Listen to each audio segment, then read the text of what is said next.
गुजरात के वासद में एसवीआईटी कॉलेज है, जहां छात्रों के हित में विभिन्न गतिविधियों का आयोजन लगातार किया जाता है।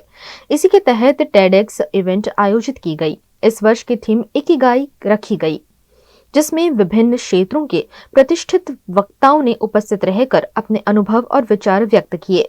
Motivational speaker Sanjay Raval, mix martial arts fighter Ishita Thite, cancer warrior Shrenik Shah, impactual pitch के founder Nikhil Parmar, Siemens energy के global head of sales Krunal Brahmbhatt, AI और लॉ एक्सपर्ट साक्षर दुग्गल ने उपस्थित रहकर छात्रों के साथ अपने विचार और अनुभव साझा किए। ઇકીગાઈની વાત કરીએ આપણે, પણ આપણી ગાય કોણ છે ખબર જ નથી। હું એવું ચોક્કસ માનું છું કે 5 વાતો છે, સમયના મર્યાદામાં તમને વાત કરવી છે, અને આ 5 વાતો જો દરેક માણસ કરે ને તો દરેક માણસ સક્સેસ થવા જ પેદા થયો છે। 84 લાખ યોનિઓમાં જખ મારીને ત્યારે એક મનુષ્ય જન્મ મળે છે। ગીતાનો 4થો અધ્યાય એનો 13મો શ્લોક એમ કહે છે કે મેં જન્મને આધારે જાતિઓ નથી બનાવી, કર્મને આધારે બનાવી છે। તું જેવું કર્મ કરશે એવો તું ઓળખાશે, એવી તારી ઓરા બનશે અને એ જગ્યાએ તું પહોંચી જશે। There was no toilet in my house, no fan in my house when I was born. My father was a tailor. એ કોટલા પર દરજી કામ કરતા હતા।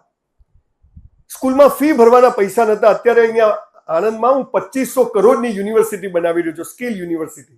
एसवीआईटी की टेडेक्स इवेंट में 200 जितने सहभागियों ने उपस्थित रहकर कार्यक्रम को सफल बनाया। इस मौके पर संस्था के प्रिंसिपल डीपी सोनी, प्रेसिडेंट रौनक पटेल समेत के पदाधिकारी उपस्थित रहे। एसवीआईटी कॉलेज में टेडेक्स एसवीआईटी इवेंटનું આયોજન કરવામાં આવ્યું હતું અને આ અમારું બીજું વર્ષ છે। આ વર્ષની ટેડેક્સ ઇવેન્ટની થીમ હતી ઇકીગાઈ। ઇકીગાઈ એટલે પર્પઝ ઓફ બીઇંગ, એટલે કે જીવવાનો ઉદ્દેશ્ય। તો આ થીમ ઉપર અમે સમગ્ર ભારતમાંથી 6 જેટલા સ્પીકર્સને અહીંયા આમંત્રિત કર્યા હતા અને તેમને જુદા જુદા વિષયો પર તેમનું વક્તવ્ય રજૂ કર્યું હતું।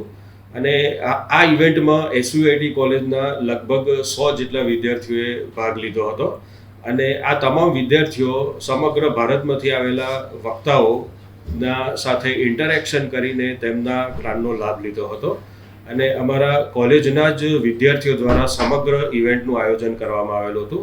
તે બદલ હું સમગ્ર ટીમને અને વિદ્યાર્થીઓને ધન્યવાદ પાઠવું છું।